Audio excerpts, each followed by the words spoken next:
Okay, and we are here at the Smokestack restaurant here in Thurber, Texas. Thurber is something of a ghost town, or at least it's an honorary ghost town of sorts. This used to be a coal mining town back in the 1940s, 1930s, if I'm not mistaken. And if I remember my history correct about Thurber, they found oil like about maybe 10 miles away. So as soon as they found oil, they literally packed up everything and just said, okay, we're done here. We're going to go get some oil.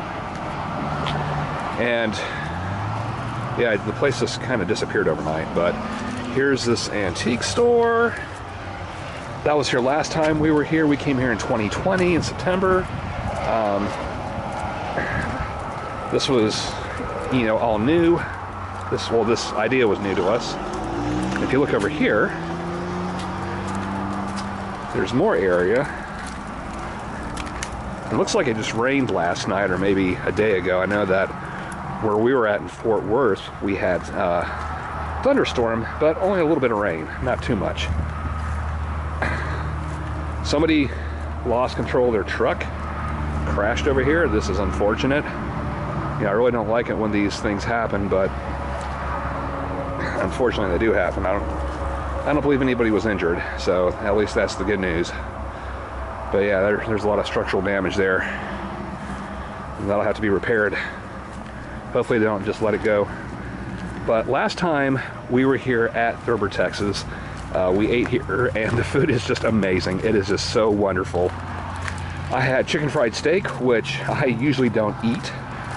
So for me, it was a real treat to have it, because living in Germany, that's not really a thing that I do. So I'm looking over here. Do you want to be on the camera? Do you want to be on film, boo-boo? No, okay. I didn't think you did.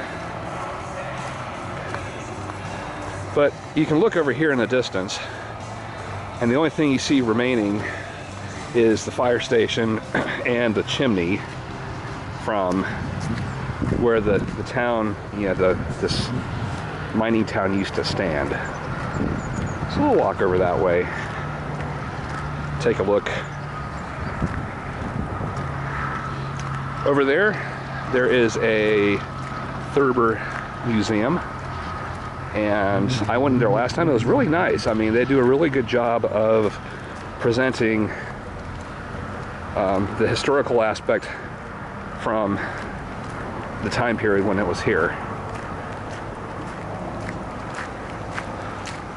Around the corner over here to the left, there is a cemetery where people who died here are buried, and I think locals as well too who have passed on since. And if you look over there, you really can't see it. Of course, I don't have a zoom on this camera, but there is like the little house, the house of where the CEO lived at the time.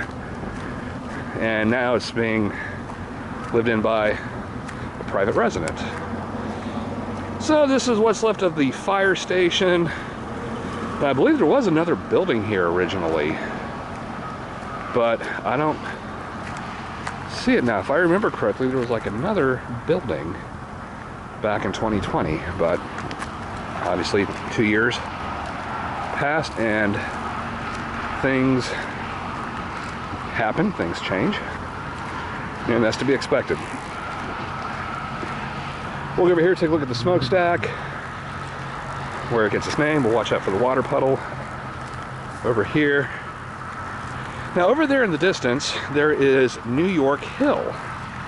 And New York Hill got its name because I guess some of the investors were from New York City. I don't know, I'll have to research that again. I apologize, it's just really bad on my part. My memory's not as good. But we'll come over here, we'll take a look at this. This is pretty cool. So what does this say? Thurber, most important mine site in Texas for 30 years. Coal here, probably known to the Indians, was quote-unquote discovered in 1886 by W.W. Johnson, who, with his brother Harvey, sold out to Texas and Pacific Coal Company in 1888. T&P Coal Company provided fuel for the Texas and Pacific Railroad, but was independently owned. Town was named for the H.K. Thurber and friend of T&P Coal Company founders. Most dynamic firm member was Robert D. Hunter, 1833 to 1902, developed of 7 of 15 mines. Next president was E.L. Marston, Hunter's son-in-law, who left mining largely to William K. Gordon, 1862 to 1949, an engineer who brought daily output to 3,000 tons. Wow, that's amazing. Then in 1917, Gordon, backed by management of coal company, was primarily responsible for discovery of Ranger Oil Field, 20 miles west. Adoption of oil-burning railway locomotives cut demand for coal. Last mine here closed in 1921, and the 10,000 or more inhabitants of Thurber began to move away. Okay, so it's the 1920s. I thought it was the 1940s, but I was incorrect. Okay. The coal firm changed its name to Texas Pacific Coal and Oil Company and was sold in 1963 to Joseph E. Seagram and Sons, Incorporated, for, what is that, $277, what's that, $1 billion? I'm sorry. Renamed Texas Pacific Oil Company, it is now one of the largest independent domestic energy suppliers. Much coal, by estimate, 127 million tons, remains underground. That's amazing. And that sign was from 1969. So, that's great. But yeah, here's this huge smokestack. Look at that. I get dizzy just looking at that thing. Evolution of an oil company. This is the site of the first commercial coal produced in Texas by Texas and Pacific Coal Company, mined in 1888. This company was the forerunner of the Texas Pacific Coal and Oil Company, now one of the nation's substantial independent producers of oil and gas. The transition from coal mining petroleum production was accelerated by the company's discovery in 1917 of oil and gas in the Great Ranger Field, 16 miles to the west. It was a natural evolution of an American enterprise dedicated to developing natural resources to supply the nation's growing needs for abundant energy. Beneath this ground lies part of the 127 million tons of coal still owned by Texas Pacific, which may be mined in the future. This is Texas' only known deposit of bituminous coal and occurs from the surface to a depth of 450 feet. Erected in March 1960 by the Texas Pacific Coal and Oil Company, Fort Worth, Texas. So that's pretty amazing. That is really amazing stuff. This is a part of Texas history that oftentimes kind of gets overlooked, kind of forgotten, just because there are many other places in Texas that have maybe a more detailed history or a more interesting history, but this should not be overlooked, All history, in my opinion, is important.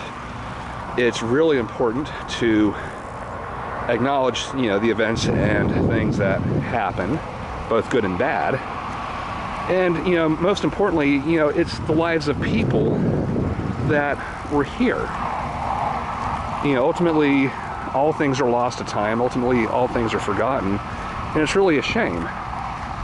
But if you have something like this that does commemorate it, that does stand as a tribute to what these men and their families endured, I think that's important. I think that's important to keep a hold of. But I really like coming over here. Like I said, the food is amazing. In my opinion, 10 out of 10. Last time I was here, it was great customer service. The people were wonderful. So, I'm going to go in there in just a little bit and,